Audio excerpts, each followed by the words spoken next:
Setelah perjalanan panjang dari siklus sebelumnya, di mana game berbasis Web3 dulu menuai kontroversi karena hanya menawarkan keuntungan cepat dalam hal ekonomi saja, tetapi tidak sustain karena pengalaman dalam bermain game yang buruk, seperti grafiknya burik lah, gamenya boring, ponzi lah karena tokennya hyperinflation untuk insentif dan lain-lain. Akhirnya salah satu game AAA Battle Royale yang baru saja dirilis ini menuai banyak pujian dan para streamer gaming terkenal pun ikut memainkan game ini. Oke, apakah game ini akan naik daun di cycle kali ini? Simak videonya sampai akhir ya, karena ini masih early. Oke, let's go!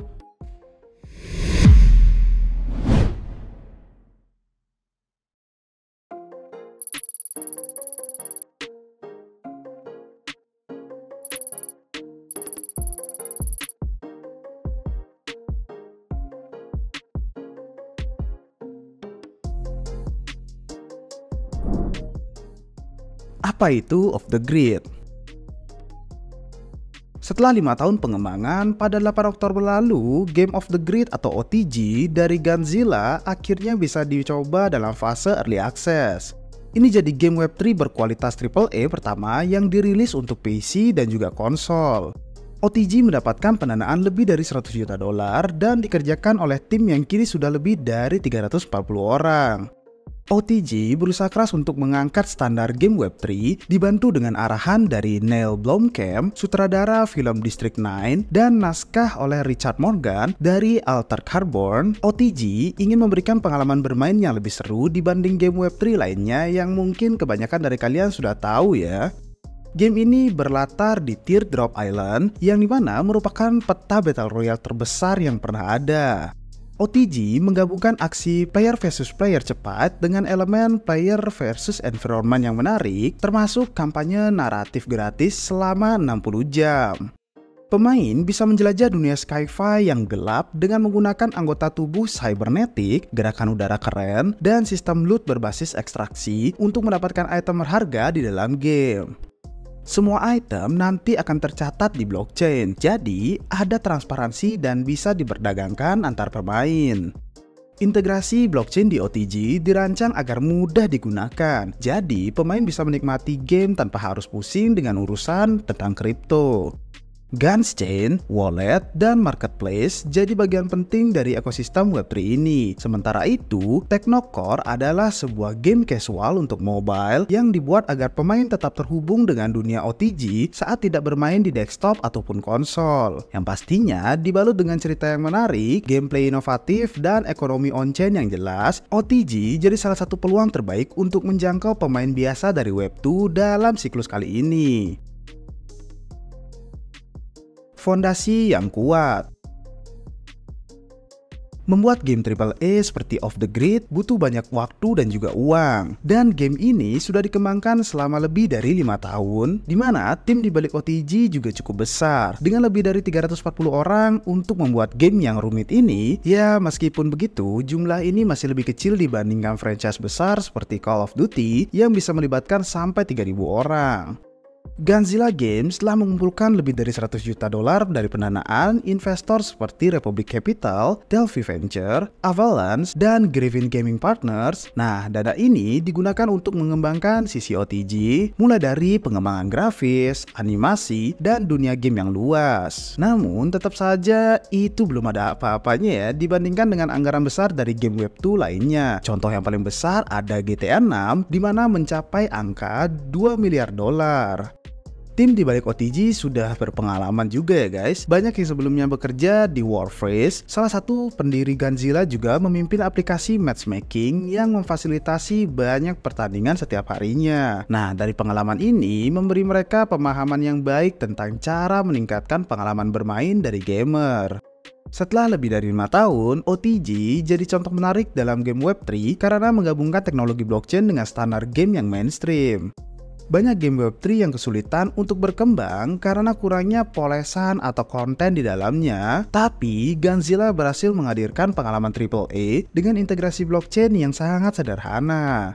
Game ini baru saja dirilis di PlayStation 5 dan juga Xbox. Jadi, ini adalah game Web3 konsol pertama. Otomatis, ini akan memberikan peluang ke 90 juta pemain potensial, jauh lebih banyak dibandingkan hanya rilis di PC. Tapi, sayangnya game ini tidak tersedia di Steam. Nah, hanya tersedia di Epic Game Store yang lebih terbuka terhadap kripto.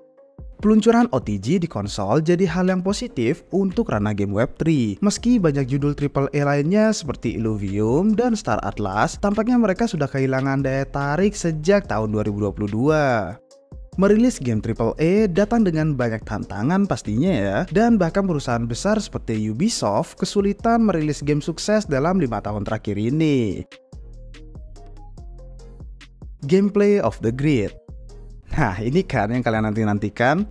Gameplay OTG mencampur PvP dan juga PvE di peta yang besar dan juga seru. Pemain bisa ikut dalam Battle Royale dan misi ekstraksi, plus adanya kampanye cerita 60 jam yang memperkaya latar belakang dari game OTG. Kombinasi cerita mendalam dan mode permainan ini bikin OTG beda dari Battle Royale lainnya yang biasanya minim lore. Teardrop Island punya fitur unik seperti jetpack, zipline, dan tanpa damage jatuh, jadi pemain bisa bergerak cepat tanpa harus khawatir mati mendadak. Mobilitas yang tinggi dan fitur revive bikin permain jadi lebih intens dan terus terhubung dengan aksi tanpa merasakan boring sama sekali. Looting jadi bagian penting juga. Pemain juga bisa dapat senjata, attachment, cyberclimb khusus yang bisa diubah-ubah sesuai gaya main dari para gamer. Cyberlime ini punya kemampuan unik seperti grappling hook dan gerakan spesial yang bikin strategi lebih seru.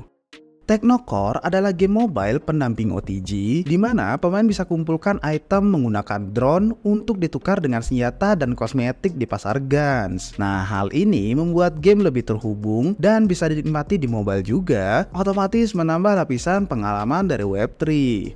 Gunzilla ingin membangun ekosistem yang beragam dengan menambahkan lebih banyak game ke jaringan Avax mereka untuk membentuk bisnis jangka panjang yang tidak hanya bergantung pada OTG. Mekanisme Web3 dari Off the Grid. Di OTG, setiap item bisa kalian perjualbelikan di dalam game seperti layaknya NFT yang kalian minting dan dimiliki oleh para pemain. Pemain mengumpulkan hex cubes berisi blueprint dari peta dan harus berhasil mengekstraknya sambil bertahan dari lawan. Nah, ketika kalian berhasil, mereka bisa mencetak item di blockchain dan memasukkannya ke dalam pasar. Namun, untuk menjual item, pemain butuh Battle Pass bulanan agar bisa mendaftar dan memperdagangkan item mereka. Meskipun ada ekonomi berbasis NFT, pemain tidak benar-benar memiliki item atau aset secara langsung. Nah, keputusan ini bersifat praktis karena kepemilikan aset penuh di sebagian besar genre, kecuali mungkin game yang sepenuhnya berbasis blockchain. Ini menghadirkan lebih banyak resiko daripada manfaat bagi pemain rata-rata. Nah, tujuannya ini dilakukan untuk menjaga stabilitas ekonomi sambil tetap memberikan fleksibilitas kepada para pemain dalam memperdagangkan item. Semua transaksi dilakukan di blockchain Guns dengan tokennya nanti yang bernama GUN sebagai mata uang utama untuk transaksi antar pemain di dalam game. Setiap kali mencetak item, sebagian token GUN akan di-burn untuk menjaga stabilitas ekonomi dari tokennya. Nah, uniknya lagi, pemain juga bisa mengatur loadout atau peralatan mereka dengan item yang diperoleh, di mana ini bisa dipanggil kapan saja ketika kalian dalam bermain game.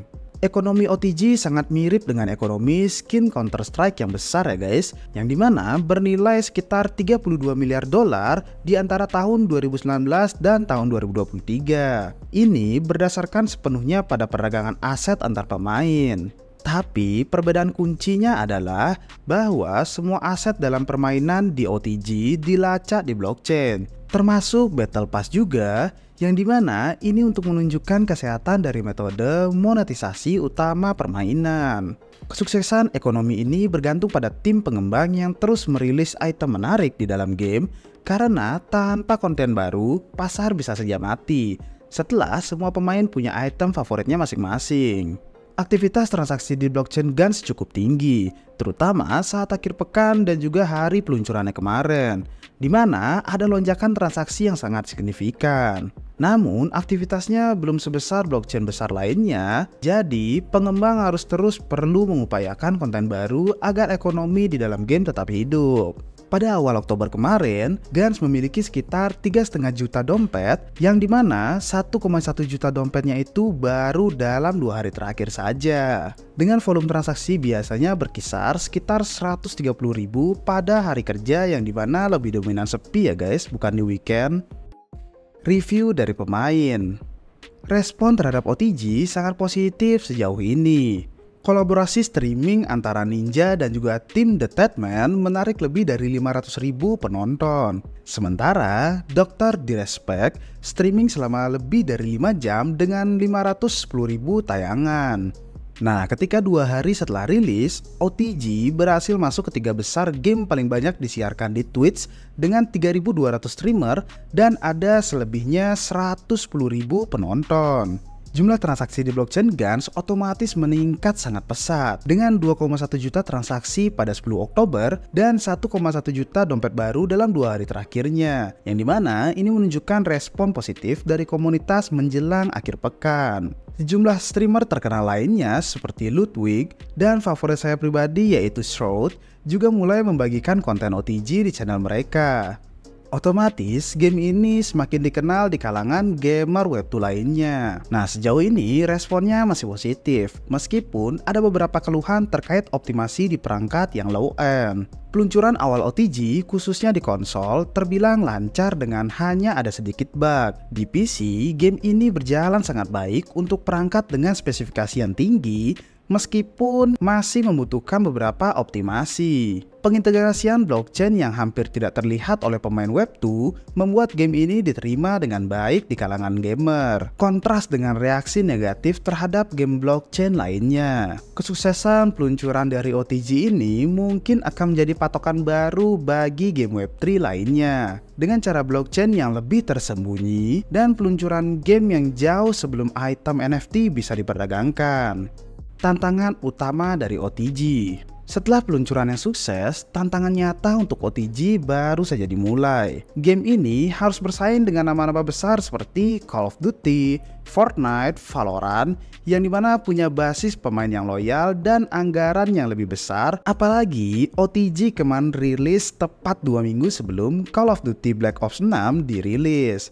Jadi, gamer akan terancam teralihkan perhatiannya, tapi tim OTG juga udah punya strateginya masing-masing dengan cara menunda campaign 60 jam mereka dan token gunnya pun belum juga launch di publik. Jadi, harapannya nanti bisa membangkitkan attention lagi, ditambah sekarang masih early access juga ya guys. OTG juga harus menonjolkan nilai tambah dari fitur blockchain untuk menarik pemain tradisional. Dan itu bukanlah hal yang mudah ya guys. Tapi sisi positifnya, integrasi blockchain OTG yang cukup tersembunyi membuat pengalaman gamer Web2 lebih lancar.